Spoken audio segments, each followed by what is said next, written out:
Halo guys, welcome back to Korea Remit bersama orang Korea yang medok.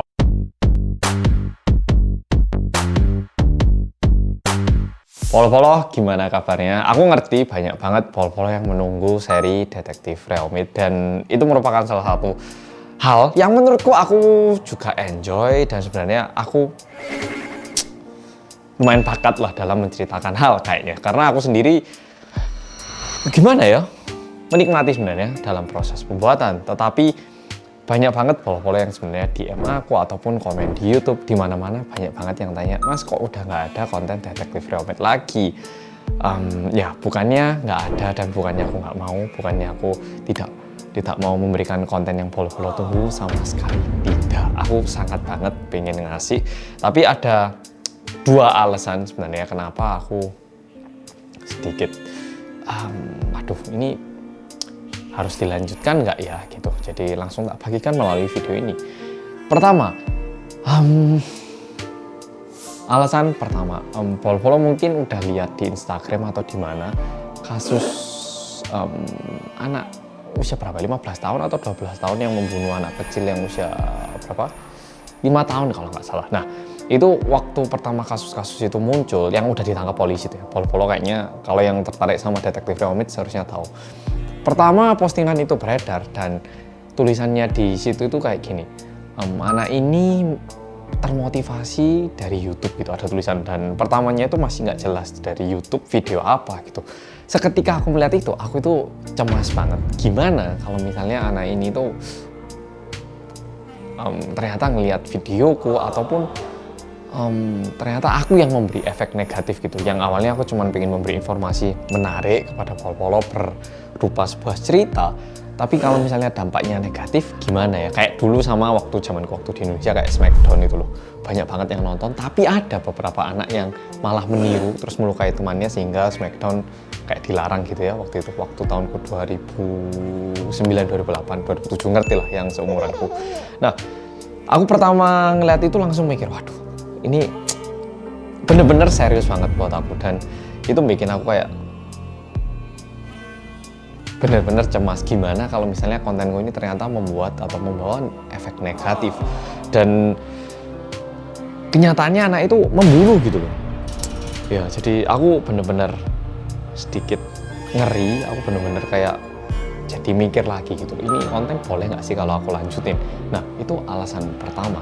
Alasan kedua, mungkin polo-polo udah nontonin Detektif Remit semuanya, dan banyak di antara video itu, kecuali yang pakai YouTube Premium ya, yang nggak pakai YouTube Premium merasa kok nggak ada iklannya gitu. Jadi benar, aku udah tanya YouTube-nya, jadi dari orang YouTube-nya bilang kalau cerita yang masalah horor yang hantu gitu itu nggak apa-apa, bisa taruh iklan. Sedangkan kalau cerita pembunuhan itu nggak bisa taruh iklan gitu loh. Kalau dari sudut pandangku sih aku mikirin loh, kan sama-sama mengerikan, dan malah yang satu ini memberi berita kan ya, kan maksudnya ada kejadian kayak gini aku membawakan berita tapi malah tidak boleh pasang iklan, dan yang terjadi adalah setelah aku ngasih uang ke editor itu malah minus di akunya. Jadi kayak lama-lama aku mikir, waduh aku juga bayar listrik, aku juga makan waktu untuk nyari bahan, ngerekam, aku juga ngedit dikit, tapi minus gitu loh. Kayak bayangkan kalau polo-polo pergi ke kantor, ada ongkos pulang pergi transportasinya, tapi nggak mencukupi gitu. Jadi kayak dua hal ini bikin aku kayak mikir, tapi yang lebih mencemaskan yaitu sebenarnya kalau ada anak-anak kecil yang menyalahgunakan video-video kayak gini gitu loh. Jadi disayangkan banget kalau misalnya anak kecil ini menyalahgunakan, sehingga sebenarnya aku kayak berpikir gitu loh, konten ini harus dilanjutkan atau gimana. Tapi bukan berarti Detektif Remit nggak bakal ada lagi ke depannya, sama sekali nggak. Sebagai percobaan, aku bakal nyoba bikin Detektif Remit lagi beberapa video, dan bagian pembunuhannya mungkin nggak tak perjelas ya. Kalau kayak gitu apakah dari YouTube boleh nggak? Kalau misalnya boleh mungkin masih tak bawakan, dan tapi kalau misalnya nggak bisa, aku harus terus mikir ya, harus mencoba trial dan error, mencari gimana caranya biar polo-polo bisa puas, tapi aku juga paling nggak rugi, biar editorku juga tetap ada kerjaan, semuanya bisa menang gitu. Nah Ya, jadi situasinya kayak gitu dan aku masih mencari cara, tapi tak janjikan bakal ada video detektif Reomid dekat-dekat ini. Dan satu hal lagi, di bulan Ramadan dari tanggal 23 April, ya mulai tanggal 23 April bakal ada 30 video dengan segmen yang namanya Ring Ding Dong. Ya, itu bakal keren banget juga. Itu cerita-cerita yang follow-follow suka banget. Jadi namanya tak ubah dikit, ya mungkin editor bisa ditunjukkan sedikit previewnya kayak apa.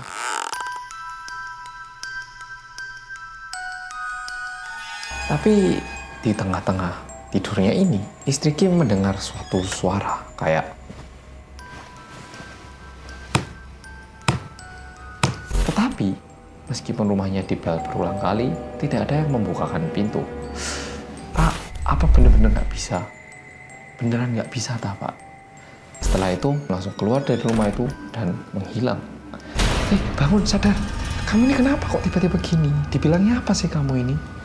Ya, jadi tenang Rek, mohon tidak terlalu kecewa sama aku. Aku sendiri sangat jengkel gitu. Soalnya aku pengen banget bikin video detektif Reomid buat follow-follow karena follow-follow suka dan aku sendiri lumayan berbakat gitu kayaknya ya. Ya, bukan berarti aku hebat, tapi kayak punya kemampuan untuk menceritakan sebuah cerita dengan cara yang menarik. Ya, jadi situasinya kayak gitu.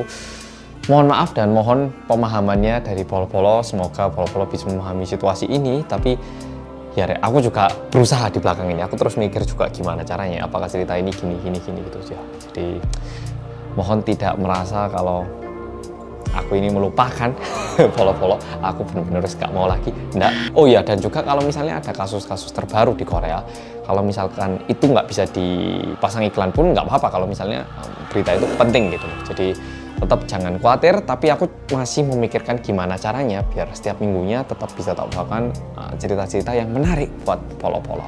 Oke Rek, jadi update-nya kayak gitu, mohon ditunggu mulai tanggal 23 April bakal ada video-video yang keren banget dengan nama segmen Ring Ding Dong. Oke, jadi sampai jumpa tanggal 23 April dan sebelum itu bakal ada satu video detektif Reomid yang tak ubah dikit.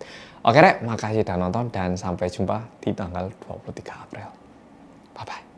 Halo guys, welcome back to Korea Reomid bersama orang Korea yang kompeten.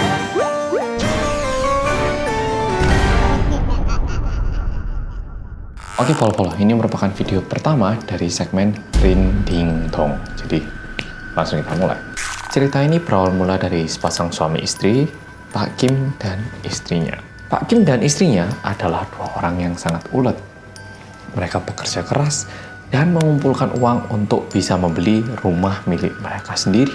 Rumah yang dibeli oleh Pak Kim ini adalah sebuah apartemen. Pak Kim dan istrinya sangat bahagia karena mereka bisa punya rumah sendiri. Udah nggak perlu lagi ngomong sama yang punya rumah untuk minta bulanannya atau biaya sewa rumahnya dimurahkan sedikit ataupun memperpanjang kontrak rumah. Dan di hari pertama, mereka begitu bahagia memikirkan di mana mereka mau naruh sofa ataupun furnitur-furnitur baru yang sudah mereka beli. Dan setelah pindahan, mereka tentunya makan malam dan setelah itu mereka langsung pergi ke ruang tidur untuk beristirahat. Gak lama mereka sudah tertidur karena kecapean setelah pindah rumah.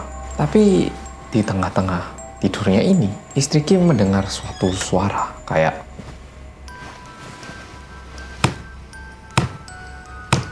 seperti itu. Sehingga istri Kim terbangun, tapi dia berpikir seperti, kayaknya aku kecapean deh. Tadi terlalu maksa. Istri Kim berpikir seperti itu dan memutuskan untuk tidur kembali. Keesokan paginya, saat istri Kim dengan suaminya lagi sarapan, istri Kim menyampaikan hal ini kepada suaminya. Aduh, kayaknya akhir-akhir ini aku kecapean. Sebelum kita pindahan, waktu pindahan kayaknya udah terlalu kelelahan. Aku kemarin sampai-sampai denger suara duk-duk-duk gak jelas gitu. Suaminya langsung merespon, loh, kamu juga dengar toh suara duk-duk-duk kemarin itu? Istrinya bilang, loh, oh bukan cuma aku yang dengar. Oh, bisa jadi unit lantai atas ya. Ya udahlah, nggak apa-apa. Tak kira aku sendiri yang dengar. Pertamanya istri Kim berpikir seperti itu. Dan mereka berpikir, oh hari pertama lah kebetulan lantai atas lagi ada acara ataupun ya lagi olahraga atau gimana. Jadi mereka meringankan hal itu. Tetapi hal ini berlangsung selama 1 bulan. Jadi mulai hari pertama hingga 1 bulan pertama, tiap harinya harus mendengarkan suara-suara seperti itu setiap subuh, dan istri Kim harus selalu terbangun. Sebenarnya suara-suara seperti ini sangat umum buat yang tinggal di apartemen, sehingga pada awalnya istri Kim berpikir kayak, besok mungkin udah nggak lagi. Tapi karena sudah 1 bulan, akhirnya istri Kim ini mulai berpikir, apa aku harus nyoba ke atas ya untuk bilang ke orangnya gitu. Kalau polo-polo tinggal di apartemen pasti bisa memahami situasi seperti ini. Kalau lantai atas itu lompat-lompat ataupun membuat keramaian, unit yang ada di bawahnya itu akan sangat terganggu. Bahkan di Korea sempat ada kejadian karena kebisingan itu, orang yang tinggal di lantai bawah ini membunuh orang yang tinggal di lantai atas akibat kebisingan itu. Sama seperti itu. Istri Kim tidak ingin membuat masalah dengan tetangganya, apalagi di rumah yang sudah mereka beli. Makanya mencoba untuk bersabar. Sampai suatu hari, Ibu Kim ini terbangun lagi dari tidurnya akibat bunyi duk-duk-duk itu tadi. Ibu Kim memutuskan untuk pergi ke lantai atas untuk bilang langsung ke penghuninya. Tetapi, meskipun rumahnya dibel berulang kali, tidak ada yang membukakan pintu. Akhirnya, Ibu Kim tidak bisa berbuat apa-apa. Keesokan harinya, saat Pak Kim pergi kerja, istri Kim ini pergi ke pihak manajemen apartemen untuk komplain masalah ini. Masalah ini disampaikan, Pak, saya sudah tinggal 1 bulan di sini, saya tinggal di unit ini, tapi lantai atas saya setiap subuh membuat suara yang mengganggu sehingga saya nggak bisa tidur. Mohon diatasi, Pak, masalahnya. Pihak manajemen juga tanya, suaranya seperti apa, Bu? Ya, suaranya. Ibu Kim menjelaskan bahwa suaranya itu suara duk-duk seperti orang yang lagi lompat-lompat. Pihak manajemen mencatat semua hal ini dan bilang bahwa mereka bakal menghubungi kembali. Pada malam itu, saat Pak Kim pulang kerja dan Ibu Kim lagi jelaskan, bilang, tadi aku ke manajemen, bilang gini, komplain gini, tiba-tiba interfon dalam apartemennya berbunyi. Dan ternyata yang menghubungi melalui interfon ini adalah pihak manajemen. Mereka bilang kayak gini, selamat malam Bu, ini kami dari pihak manajemen. Tadi siang Ibu sempat memberikan komplain atas keributan di unit lantai atas Ibu ya gitu. Ya betul, ini masalahnya sedikit gini Bu, aduh gimana ya Bu ya, loh kenapa kok nggak bisa jawab gitu, ditanyain. Ternyata lantai atas itu masih belum laku, alias masih belum ada penghuninya. Tapi karena suaranya itu begitu jelas, akhirnya Ibu Kim tanya, mungkin ada kucing masuk kek, atau hewan liar kek, atau jendela terbuka, suara angin mungkin Pak. Pihak manajemen menjawab, kami sudah coba masuk ke dalam unit Bu, tapi kondisi rumahnya bersih, semuanya tertutup rapat, tidak ada hewan liar apapun Bu. Ibu Kim yang tidak mendapatkan solusi dari pihak manajemen akhirnya memutuskan untuk bersabar, tidak ada pilihan lagi. Tapi karena hal ini berulang lagi pada malam itu, keesokan harinya Pak Kim menghubungi temannya yang kenal seorang dukun untuk datang ke rumahnya. Setelah dihubungi, dukunnya datang ke rumah itu. Ding dong. Dibuka pintu. Iya, selamat datang Bapak. Pak dukunnya itu langsung membuat gesture seperti ini. Dan langsung mengelilingi rumah Pak Kim. Setelah dikeliling-kelilingi, dia berdiri sebentar di tengah rumah itu dan cuman bisa menggelengkan kepala sambil mengembuskan nafas panjang. Bapak, sepertinya lebih baik Bapak pindah dari rumah ini aja. Pak Kim yang baru beli rumah baru tentu tidak bisa menerima jawaban itu. Bilang, apa nggak bisa Pak kalau didoakan atau gimana, kan Bapak dukunnya, masa nggak bisa Pak? Dukun itu menjawab, nggak bisa Pak. Kalau Bapak mau pindah, sebaiknya secepat mungkin, lebih cepat, lebih baik. Pak Kim terus bertanya, masa nggak bisa sih Pak? Doa, ritual kan banyak caranya. Tapi dukun itu tidak menjawab apa-apa dan berjalan menuju pintu keluar rumah itu. Dan seketika itu, Pak Kim tanya sekali lagi, Pak, apa benar-benar nggak bisa? Beneran nggak bisa tak Pak? Dan dukun itu membisikkan sesuatu kepada istri Pak Kim. Setelah itu langsung keluar dari rumah itu dan menghilang. Ibu Kim yang baru saja mendengar bisikan itu tiba-tiba menjadi pucat dan lari ke kamar utamanya dan langsung mulai mengemas barang-barangnya seperti orang yang mau pindah keluar dari rumah itu. Pak Kim yang kebingungan langsung kayak menyadarkan istrinya. Bangun, sadar. Kamu ini kenapa kok tiba-tiba gini? Dibilangnya apa sih kamu ini? Ibu Kim yang pertamanya nggak bisa mendengarkan itu tiba-tiba tersadar dan bilang,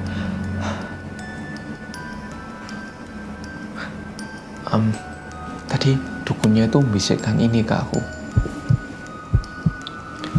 Dengar baik-baik ya. Suara yang kamu dengar itu adalah suara makhluk halus. Dan itu bukan makhluk halus yang tinggal di lantai atas. Tapi makhluk halus itu tergantung terbalik dan loncat-loncat di atap rumah kamu. Merinding nggak? Yang merinding bilang merinding dong. Jadi ternyata hantunya itu bukan di lantai atas. Aduh, aku lihat atas kaget sendiri ya. Ya nggak ada apa-apa. Polo-polo hati-hati kalau lihat atas. Jadi ternyata hantunya itu bukan di lantai atas rumah itu, melainkan di dalam rumah itu dan lompat-lompat di langit-langit rumah Pak. Oke Rek, jadi ini merupakan video pertama dari segmen Dinding Dong. Berharap polo-polo terhibur dengan video ini dan sampai jumpa di video kedua.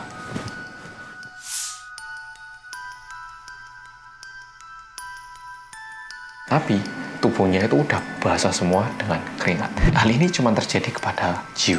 Tapi seketika dua orang itu masuk, mereka langsung membeku. Kamu tadi lihat? Iya, aku lihat. Kamu lihat.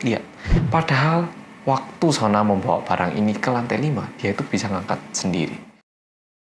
Halo guys, welcome back to Korea Reomit bersama orang Korea yang kompeten.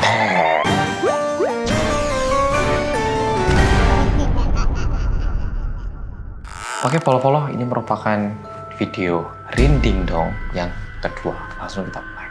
Mungkin polo-polo udah pernah dengar, jangan sembarangan bawa pulang barang yang ada di jalanan ataupun dimanapun, karena bisa jadi ada yang punya atau menempati barang itu. Pernah dengar kan ya? Sama halnya di Korea. Kejadian ini terjadi pada dua anak perempuan bernama Jiul dan Sona. Mereka ini bukan orang Seoul, tapi karena mereka berhasil masuk di kuliah ternama yang ada di Seoul, mereka berdua ini pindah ke Seoul. Dan mereka memutuskan untuk tinggal bersama. Polo-polo ngerti kan ya, meskipun kadang kita itu teman dekat, kalau tinggal bareng itu jadi nggak nyaman dan jadi cekcok. Tapi mereka berdua ini udah kayak keluarga. Mereka itu tinggal bersama juga, nggak pernah tengkar, selalu damai dan penuh dengan kebahagiaan. By the way, mereka berdua ini anaknya ceria banget. Dan untungnya mereka berhasil menemukan, ya bisa dibilang tempat yang kecil, tapi cukup untuk ditinggali berdua. Sampai suatu hari saat Sona membawa pulang sebuah barang. Suatu hari Sona ini membawa pulang sepeda besi yang agak tua, warnanya putih tapi catnya udah mulai rontok, terus gigi-giginya, rantai-rantainya itu sudah berkarat gitu. Tapi nggak tahu kenapa Sona bawa pulang ini. Jadi pertamanya Jiul sedikit kaget melihat Sona yang bawa pulang sepeda itu dan bertanya kepada Sona, ini kenapa kamu bawa pulang? Sona bilang, oh aku kebetulan pengen olahraga, lagi cari-cari sepeda. Tadi waktu pulang aku nemu ada sepeda dibuang, ya udah aku bawa pulang.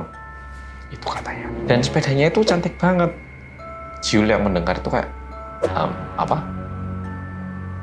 Ini. Sona menjawab, iya ini mau tak bersihin terus mau tak pakai nantinya. Karena enak toh bisa olahraga, udah gitu gratis nemunya. Meskipun awalnya Jiul tidak bisa memahami maksud dari Sona, tapi Jiul mengiyakan ya, berusaha memahami lah ya teman dekatnya. Udah gitu melihat Sona yang membersihkan sepeda itu akhirnya kayak, oh ya udahlah sepedanya bakal dirawat jadi apa-apa. Kejadian unik mulai terjadi pada malam hari. Waktu Jiul udah mau tidur, dia udah menutupkan matanya, tiba-tiba dia mulai mendengarkan suara ketawa anak kecil. Kayak gitu. Lalu dia terbangun. Wah, kayaknya salah denger deh. Dan dia memaksa dirinya untuk tidur lagi. Udah tutup mata, udah mau tidur, tiba-tiba mulai terdengar suara tataan kaki. Terbangun lagi. Jiul udah mulai merasa gak nyaman, tapi bilang, enggak, ini pemikiranku pasti. Ini cuman akunya yang kayak gitu. Dia bilang kayak gitu.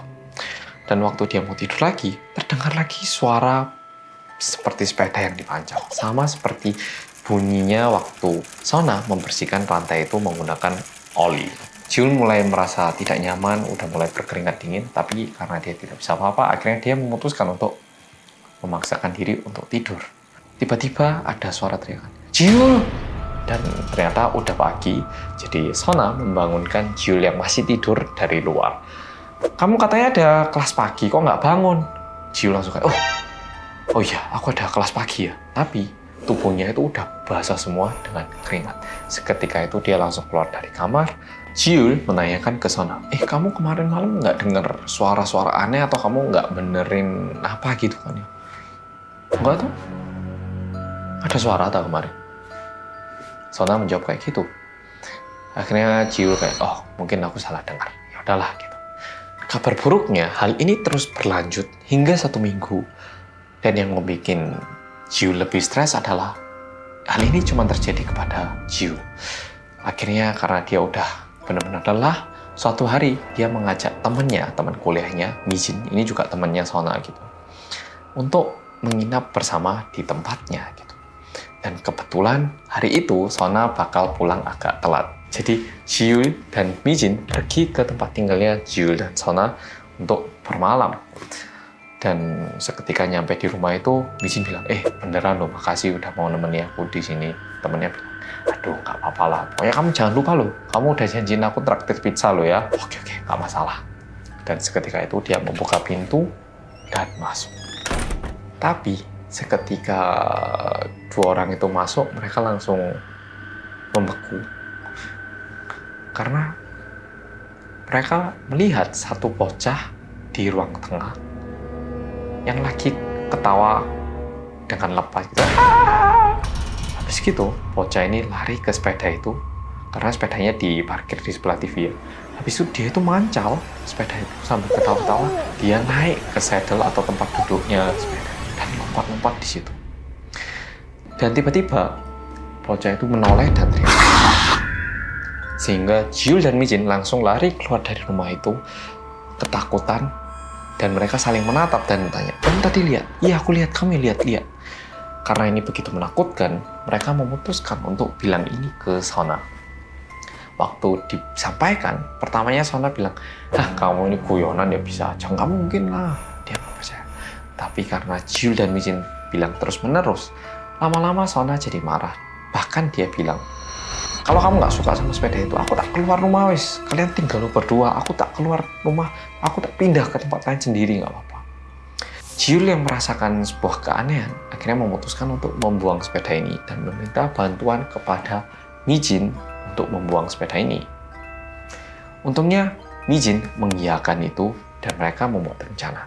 Oke, besok Jiul bakal ngajak keluar Sona sampai malam, dan waktu nggak ada orang di rumah itu, Mijin bersama 5 teman lainnya pergi ke rumah itu untuk membuang sepedanya. Dan 3 diantaranya cowok, jadi bisa dibilang ya 6 orang dewasa kuat kan ya buat angkat sepeda. Tapi sepedanya ini terasa begitu berat, bahkan mereka begitu kesusahan untuk membawa turun sepeda ini.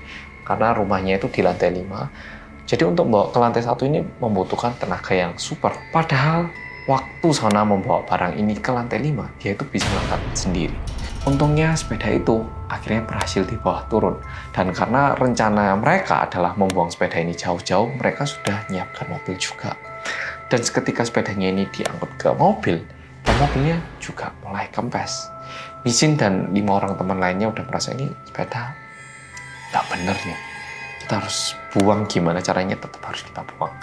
Dan setelah sepeda itu mereka buang, Mijin menghubungi Jiul. Sepedanya udah kita buang, aman deh. Jiul yang mendengar kabar ini langsung berpikir, oke, sekarang udah aman untuk pulang, tapi kayaknya Sona bakal marah ke aku, tapi nggak apa-apa deh dimarahi, daripada tiap malam aku dihantui. Seketika mereka nyampe di rumah itu, dan Sona melihat sepedanya udah nggak di rumah, tapi dia nggak marah, dia malah kayak, dibuang ya? Seolah-olah dia itu udah tahu kalau sepedanya itu udah dibuang. Jiul jadi bingung. Kemarin waktu dibilangnya hal seperti itu, Sona nggak percaya dan marah-marah, bahkan mau pindah rumah. Tapi sekarang kayak oke banget. Dia bahkan bilang kayak, oh iyalah, rumah kita agak sempit buat sepeda, nggak apa-apa lah dibuang. Dan merindingnya lagi, di dalam ingatan Sona, sepeda yang dia bawa ini adalah sepeda yang begitu cantik, bersih, dan bagus kondisinya. Berbeda dengan apa yang dilihat dan diingat oleh Jiul. Setelah itu, Jiul menyampaikan cerita ini kepada Mijin. Dan Mijin kayak, loh, kok beda naiknya? Padahal waktu itu marah-marah. Tapi ya karena udah dibuang, mereka merasa lebih lega.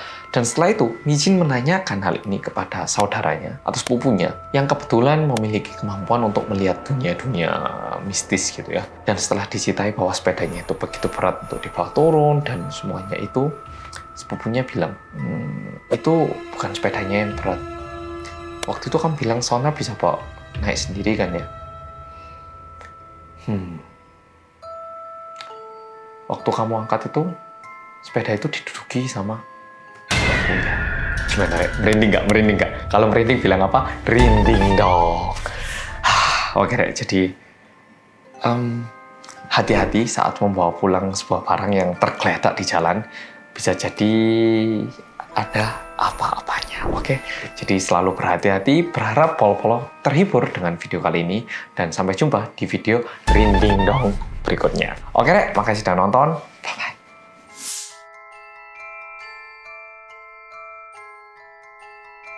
Ya, dia menikmati liburan sama halnya kayak orang biasa. Mereka langsung menuju ke halte bis yang terdekat. Dalam kondisi seperti itu, dia tuh sempat melihat ada satu cewek. Dia denger, tapi kayak seolah-olah ini bukan suara yang keluar dari mulut gitu loh. Halo guys, welcome back to Korea Reomit bersama orang Korea yang kodek.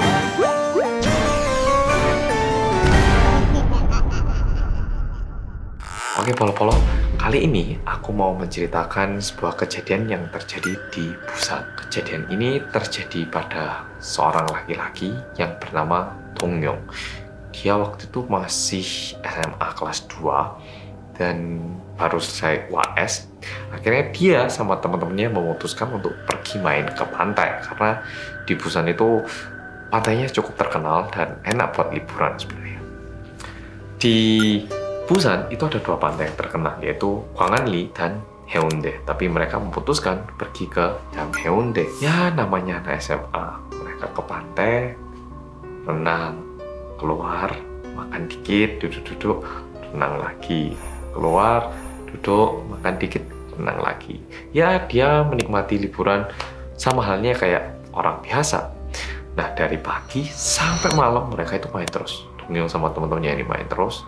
Dan karena waktu itu adalah masa-masa liburan gitu ya, semuanya udah selesai ujian, di pantai itu sebenarnya cukup banyak orang, jadi tidak mengerikan sama sekali.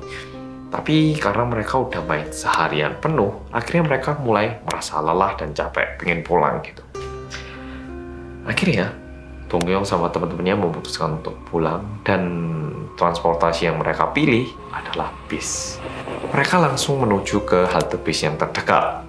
Sesampainya di situ, Dongyong ini mulai lelah, kayak mulai ngantuk gitu kan. Mulai mau nyender, buka mata setengah, terus kayak lihat jam, oh belum, tutup mata udah ngantuk ini. Nah, dalam kondisi seperti itu, dia tuh sempat melihat ada satu cewek yang tanya-tanya ke orang gitu loh, karena di halte bis ini kan banyak orang. Semua pada mau pulang kan ya. Dia tuh tanya ke orang ini nggak direwes, tanya ke orang ini nggak dihiraukan. Nah, akhirnya Dongyong ini mulai pikir, oh kayaknya ini orang gila daerah sini nih, makanya orang-orang pada nggak ngerewes. Nah, terus habis lihat gini, pas dia mau nutup mata, tiba-tiba ada orang yang tanya ke dia. Yaitu cewek itu tadi. Yang tadi itu, dia tuh cewek yang terlihat seperti usia 20-an gitu. Dia tanya ke Dongyong, kamu bisa nggak bantu aku cariin tas warna ungu? Tapi ketika Dongyong mendengar suara ini, dia dengar, tapi kayak seolah-olah ini bukan suara yang keluar dari mulut gitu loh. Kayak suara yang nggak kayak biasanya. Dia merasa kayak gitu, dan waktu dia mau jawab, tiba-tiba dia itu mendengar ada suara teriakan yang kencang, dan seketika itu dia juga merasa sebuah hantaman di kepalanya dari belakangnya. Wah, akhirnya dia jatuh. Nah, dia jatuh terus dia lihat ternyata ada nenek-nenek yang lagi marah-marah gitu. Oh, kayak marah ke Dongyong. Dongyong ini jadi bingung. kok tiba-tiba dipukul. Akhirnya dia mau marah balik ke nenek itu. Neneknya bilang, oh dasar anak zaman sekarang nggak sopan kamu gini-gini. Nah dia nggak terima kan ya, tiba-tiba dipukul. Loh kenapa nenek mukul saya gini? Neneknya bales, loh kan nggak sopan kan, masa ke orang tua kayak gitu etikanya, mana sopan santun kamu digituin. Nah Dongyong sebenarnya mau marah lebih lagi, tapi teman-temannya kayak, udahlah nenek-nenek aja kok kamu hiraukan, terus nggak usah dihiraukan, nggak apa-apa, kamu ngalah lah, kamu ngalah, sing waras ngalah gitu. Nah akhirnya dia udah bersabar dan naik bis untuk pulang. Ternyata dia tuh naik bis yang sama dengan nenek itu.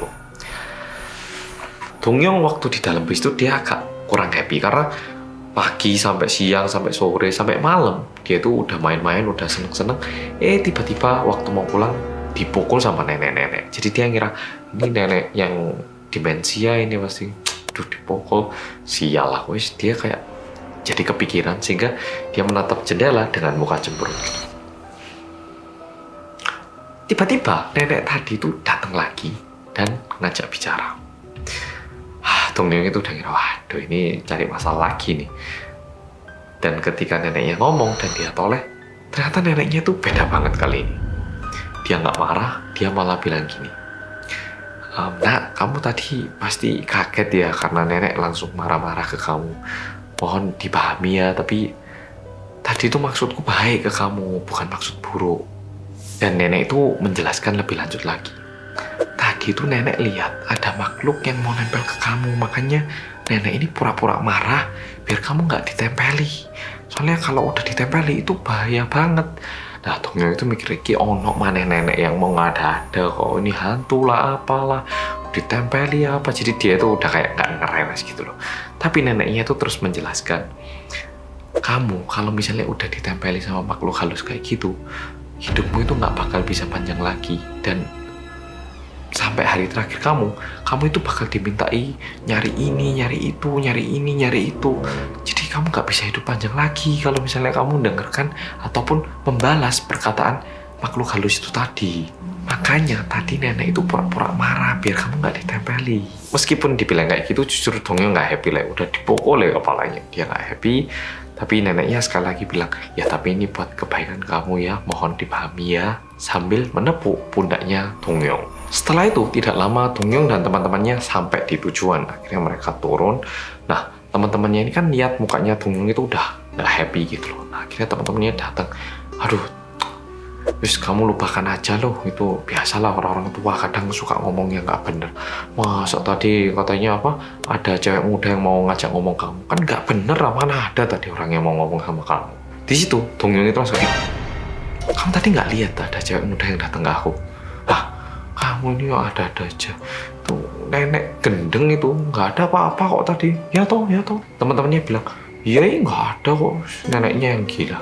Jadi memang betul yang mau ngajak ngomong Dongyong itu adalah sebuah makhluk halus, dan untungnya Dongyong itu tidak bicara. Dan ini kalau di Korea katanya makhluk halus itu suka ngajak bicara dengan cara bicara yang sedikit berbeda, nggak kayak manusia, nggak ada emosi, suaranya juga sedikit berbeda. Dan kalau misalnya seseorang membalas, orang itu bakal kayak diduduin dan bakal diganggu selamanya katanya. Nah, polo-polo, jadi hati-hati. Kalau misalnya ada yang ngajak bicara tapi kayak bukan manusia, hati-hati daripada tolong terus. Oke, makasih dan nonton. Sampai jumpa video berikutnya. Halo guys, welcome back to Korea Ramit bersama orang Korea yang kote.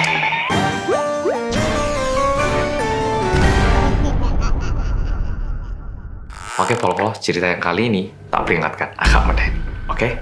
Cerita ini adalah cerita nyata yang terjadi pada seorang laki-laki bernama Junsang saat dia masih SMP kelas 3. Waktu itu, pada bulan Juni tahun 2008 di kota Changwon, waktu itu Korea lagi musim panas dan juga merupakan waktu sekolah-sekolah untuk mulai melakukan ujian akhir semester. Sehingga Junsang yang masih SMP, dia juga harus belajar banyak untuk mempersiapkan dirinya. Setelah selesai sekolah pun, dia harus pergi ke tempat bimbingan belajar hingga malam hari. Ya, mungkin kalau yang udah lihat vlog lainnya bakal paham Ya, di Korea memang agak banyak bimbel, jadi pulang malam setelah bimbel itu cukup umum. Dan waktu itu Junsang itu pulang benar-benar malam, yaitu jam 12 malam.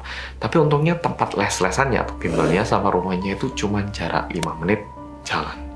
Jadi jam 12 dia selesai bimbel, dia langsung pulang ke rumah. Dan tempat tinggalnya Junsang itu bukan yang apartemen, tapi rumah biasa kayak di Indonesia yang landed property gitu ya.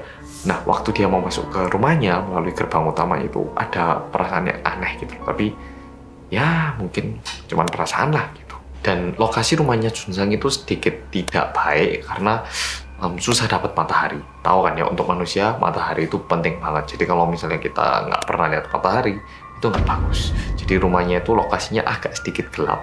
Tapi hari itu lebih kerasa lebih gelap, lebih angker, kayak agak beda gitu loh atmosfernya. Dan Junsang itu mulai merasa kayak nggak tahu kenapa, tapi hari ini nggak nyaman gitu loh di hati dan kayak agak serem gitu loh. Tapi dia bilang ke dirinya sendiri, mungkin karena aku kecapean belajar ya, jadi mending cepet-cepet mandi, cepet-cepet istirahat biar nggak kepikiran yang aneh-aneh. Jadi dia udah melewati gerbang pintu rumah dan waktu mau masuk rumah dia itu lihat, oh sepatu papanya nggak ada gitu loh di rumah. Karena biasanya papanya Junsang ini bakal pulang ya lebih awal dikit dibanding Junsang, tapi hari itu masih belum pulang, nggak ada sepatunya. Dan rumahnya Junsang ini kayak ini jalan gini ya, itu ada kamar orang tuanya, terus masuk ke kamarnya dan ruang tengah gitu. Jadi dia mau nggak mau harus lewat sini kan ya. Pas dia lewat, dia itu melihat pintu kamar orang tuanya ini tuh terbuka setengah, terus ada mamanya gitu. Junsang langsung tanya, "Ma, hari ini papa belum pulang ya?" gitu. Mama bilang, "Iya, belum pulang itu." "Yaudah, aku coba telepon ya." "Ya, kamu coba telepon deh." gitu. Jadi sambil jalan dia tanya, sesampainya di ruang tengah, dia langsung telepon ke bapaknya.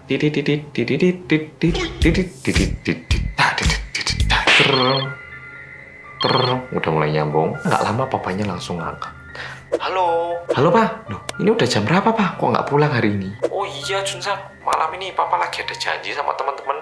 Soalnya ada ini, ikan yang lagi musim sekarang. Jadi Papa ke kota Masan, di pasar ikan ini sama teman-teman." Jadi Masan sama Changwon itu kayak kota tapi sebelahan gitu ya informasinya, biar Polo paham. Tadi kan Junsang di Changwon, terus papanya sekarang di Masan. Junsang tanya lagi, "Kok sampai keluar kota gitu, kenapa?" "Iya, ini ikannya lagi musim soalnya, enak beneran."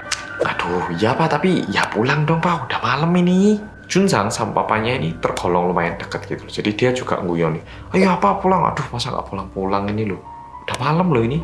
"Yaudah, karena Papa pulangnya telat, bungkusin lo ya, aku juga lo ya." Nah, dia kuin-kuin kayak gitu.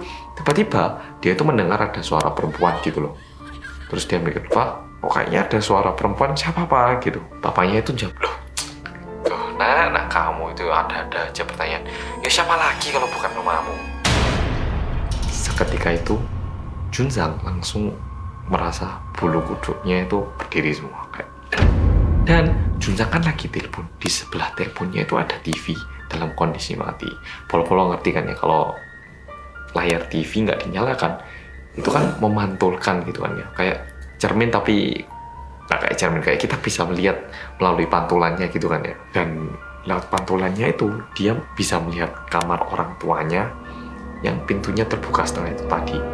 Dan dia juga bisa melihat seseorang yang ya mamanya, bisa dibilang mamanya, berdiri tegap dengan muka yang sangat datar memandangi dia melalui pantulan TV itu. Seketika itu Junsang langsung teriak, "Wah!" gitu. Dan dia menoleh ke belakang. Dia toleh ke kamar itu dan seseorang yang terlihat seperti mamanya masih ada di tempat itu memandangi Junsang dengan muka yang datar tanpa emosi. Junsang langsung mulai merasa takut dan dia nggak tahu ini makhluk apa, tapi dia ngerti kalau dia itu harus segera keluar dari rumah itu. Junsang itu mulai menempelkan dirinya ke tembok dan jalan perlahan-lahan menuju pintu keluar. Dan seperti yang tak bilang tadi, rumahnya Junsang itu kan mau nggak mau keluar masuk itu harus lihat pintunya ini tuh, orang tuanya gini kan. Waktu dia jalan menuju gini, dia itu bisa melihat makhluknya itu juga ikut noleh gitu, ngikuti gini loh. Kalau dia jalan dari sini ke sana itu dengan tatapan yang datar, tanpa kediaman sekalipun. Saking takutnya, dia itu nggak berani noleh. Jadi kayak terus natapin mata, karena dia takut kalau begitu dia noleh, sesuatu bisa terjadi gitu. Jadi dia terus menatap-mata sambil jalan, dan dia itu mulai bilang ke dirinya sendiri, oke, aku harus keluar, aku harus keluar, aku harus keluar. Jadi dia mulai menghembuskan nafas dan langsung lari menuju pintu keluar sambil menutupkan matanya. Dan kan bisa hafal kan ya rumah sendiri. Seketika dia merasa udah nyampe, dia langsung buka pintu dan keluar dari rumah itu.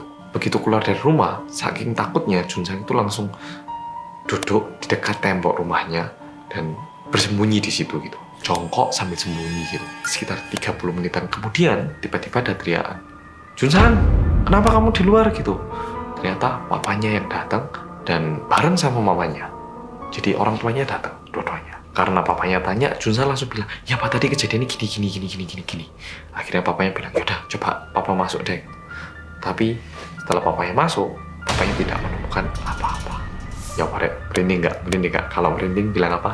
Merinding dong. Wah, ini yang bikin takut adalah hantu kan adalah sesuatu yang sangat tidak familiar dengan kita, sedangkan keluarga adalah sesuatu yang sangat familiar. Ketika dua hal ini digabung, ini menjadi sangat menyeramkan. Yo Rek, yo jangan jadi keluarga yo, itu sangat menyeramkan banget. Ya Rek, jadi video kali ini kayak gitu. Makasih udah nonton video. Halo guys, welcome back to Korea Rawit bersama orang Korea yang kode.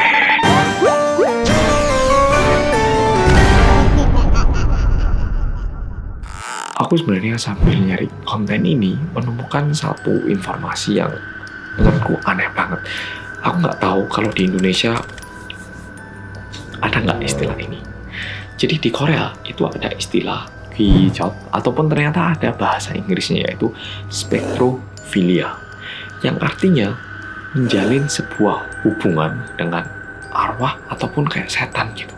Dan ini banyak banget penjelasannya. Ada yang bilang ini sebenarnya adalah penyaluran hawa nafsu atau lah gimana, tapi paling umumnya ini dinyatakan kayak mimpi berhubungan tubuh dengan hantu. Dan aku pertama melihat istilah ini jujur agak takut dan kayak oh ternyata ada tuh yang kayak gini. Tapi ternyata ada juga orang-orang yang malah menertawakan atau menyepelekan istilah ini. Mereka bilang, loh kok aku nggak pernah mimpi kayak gini ya, pengen atau masa bisa sih, kalau bisa aku juga mau, caranya gimana. Malah ada orang-orang kayak gitu. Nah, di video kali ini aku bukannya mau menceritakan seseorang yang pernah mimpi itu ataupun mimpi pernah berhubungan dengan hantu atau gimana, karena aku belum menemukan cerita yang menarik. Tapi kalau mungkin pernah mengalami atau pernah dengar cerita yang menarik, bisa tuliskan di komen biar kita bisa berbagi cerita horor bersama. Tapi di video kali ini aku pengen lebih menjelaskan betapa bahayanya mimpi ini. Aku memang bukan dukun, aku memang bukan ahli dari hal-hal yang mistis kayak gini, tapi dari info yang aku dapat, manusia dan hantu memiliki dua energi yang berbeda. Kita manusia itu memiliki energi positif, sedangkan hantu itu katanya memiliki energi negatif. Dan saat berhubungan, ada orang yang bilang, wah rasanya itu enak banget bisa berhubungan sama hantu, nikmat gini. Ada orang yang menuliskan kayak gitu, dan menurutku itu agak aneh, tapi ada orang yang bilang kayak gitu. Nah, mungkin ada orang yang bilang, wih kalau enak kenapa enggak. Tapi ternyata bahayanya kayak gini. Ketika manusia dan hantu itu berhubungan, energi positif dari manusia ini akan diserap oleh hantu. Manusia yang awalnya penuh dengan energi positif ini, lama-lama energinya keserap habis. Jadi mungkin pertamanya ketemu hantu yang cantik, besoknya pacaran sama hantu yang cantik, begitu berhubungan lebih dalam dan menjalin hubungan yang semakin dalam dengan hantu. Kayak gitu. Dan semakin ini terjadi, energi positif yang dimiliki oleh manusia ini semakin berkurang. Dan kalau tahu nggak apa yang terjadi kalau energi ini habis? Kalau energi di dalam tubuh kita ini udah habis, ini merupakan waktu paling tepat untuk hantu untuk mengambil alih tubuh kita. Bisa jadi dirasuki ataupun digerakkan semaunya. Dan karena kita udah tidak lagi memiliki energi yang seharusnya kita miliki, kita akan menjadi semakin lemah, dan itu yang mengakibatkan orang yang sering kerasukan itu sering sakit, kesehatannya juga semakin berkurang, dan lama-lama semakin lemas. Oke, Polo-Polo. Mungkin kali ini bisa dibilang bukan cerita, tapi kali ini aku mau menyampaikan pesan bahwa kalau Polo-Polo bertemu dengan hantu, entah seberapa cantiknya atau seberapa baiknya, hati-hati, karena semua itu ada harganya. Oke, Polo-Polo, kalau Polo suka video kali ini, jangan lupa bilang apa? Klik dong, dan juga jangan lupa share ke teman Polo-Polo, dan sampai jumpa di video berikutnya alias besok dengan cerita yang lebih menarik lagi.